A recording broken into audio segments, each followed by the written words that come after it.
আমরা 10-15টা প্রতিবাদ সমাবেশ করলাম, আমাদের সাথে নিম্নটুকু যোগাযোগ রেলওয়ে কর্তৃপক্ষের পক্ষ থেকে করা হয় নাই। আজকে মানুষ ক্ষুব্ধ হয়ে রাস্তায় নেমে এসেছে। এখন আপনি যেটা বলছেন যে অতিরিক্ত কোচ দেওয়া হচ্ছে, সেটা তো অতিরিক্ত করা হচ্ছে। আপনি এই নিশ্চয়তা দেন যে এটা অতিরিক্ত নয়, এটা স্থায়ীভাবে আমরা করে দিলাম। 8 দফা দাবির অন্যতম হচ্ছে যে আপনারা দুইটি নতুন ট্রেন চালু করতে হবে, সিলেট টু ঢাকা এবং একটি হচ্ছে সিলেট টু চিটাগং কক্সবাজার। এবং আরেকটি হচ্ছে যে আমাদের এখানে যে ট্রেনগুলোর যথেষ্ট বগি নেই, সেই বগির ব্যবস্থা করতে হবে, এক্সট্রা বগি দিতে হবে, ইঞ্জিন দিতে হবে এবং লোকাল ট্রেনের ব্যবস্থা করতে হবে। জানেন যে লোকাল ট্রেন এবং ইন্টারসিটি যেগুলো আছে সেগুলো আজমপুরের পর থেকে দেখবেন প্রত্যেকটা স্টেশন থাকে, কোনো ইয়ে নাই। ট্রেন যাত্রী যারা তাদের বঞ্চনা এবং লাঞ্ছনার বিষয়ে 8 দফা কর্মসূচি, যেটা বাস্তবায়নের জন্য দীর্ঘ 3 মাস থেকে ধারাবাহিক আন্দোলন করে যাচ্ছি, সেই আন্দোলনের কর্মসূচির অংশ হিসাবে আজকে অবস্থান ধর্মঘট ছিল। এবং এই 3 মাস আন্দোলন করার পরেও রেল কর্তৃপক্ষের পক্ষ থেকে কোনো আলোচনার টেবিলে না বসায় মানুষ ক্ষুব্ধ হয়ে আজকে ট্রেন অবরোধ করেছেন। এই ট্রেন অবরোধ করার কারণে রেলওয়ে কর্তৃপক্ষ অনেক লড়েছে। রেলের ডিজিআরএম তিনি উপজেলা নির্বাহী অফিসারের মাধ্যমে আমাদের সাথে টেলিফোনে কথা বলে তিনি 15 দিন সময় নিয়েছেন।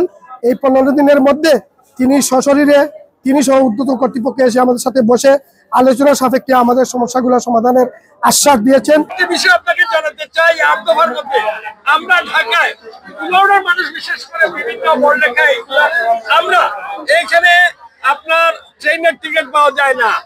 আর এইগুলা তো আপনারা নিশ্চিত এখনো করতে পারেন, এগুলো তো এখনই করতে পারেন। সিলেট টু ঢাকা, সিলেট টু কক্সবাজার 2 জোড়া স্পেশাল ট্রেন চালু এবং আখাউড়া থেকে সিলেট যে রেলপথ সেটি ডাবল লাইন ডুয়েল গেজ উন্নীত করা এবং আখাউড়া টু সিলেটের যত বন্ধ স্টেশন আছে সকল বন্ধ স্টেশনগুলি চালু করা।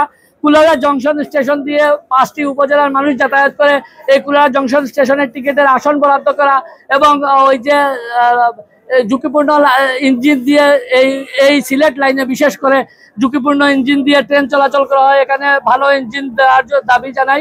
স্টেশন এসে টিকিট পাওয়ার কথা, কিন্তু দেখা যায় নির্ধারিত সময় আমরা এই টিকিট পাই না। এই ট্রেনের টিকিটগুলো আসলে আমরা যাত্রীরা না পাওয়াতে অনেক দুর্ভোগের শিকার আমরা হয়ে যাই অনেক সময়।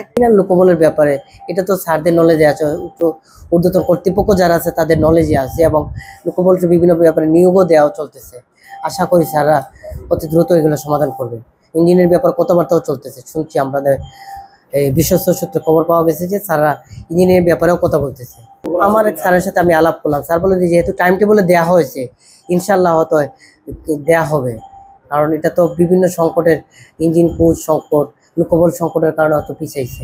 যেহেতু টাইম টেবলে দেওয়া হয়েছে আমরা আশা রাখি ইনশাল্লাহ খুব শীঘ্রই দেওয়া হবে। ঢাকাবাসীর পক্ষ থেকে একটি দাবি ছিল, অবস্থান কর্মসূচি ছিল। এই ধারাবাহিকতায় আমাদের আন্দোলনকারীরা এখানে উপস্থিত ছিলেন, আমি এবং ওসি সাহেব এবং সেনাবাহিনী উপস্থিত ছিল। আমাদের মাধ্যমে রেলের যে ঊর্ধ্বতন কর্মকর্তা আছে, ডিভিশনাল রেলওয়ে ম্যানেজার, ওনার সাথে আন্দোলনকারীদের প্রতিনিধি দলের কথা হয়। ওনারা আশ্বাস দিয়েছেন যে আগামী 15 দিনের মধ্যে ওনারা আন্দোলনকারীদের সাথে বসবেন, বসে বিষয়টা শান্তিপূর্ণ নিষ্পত্তি করবেন।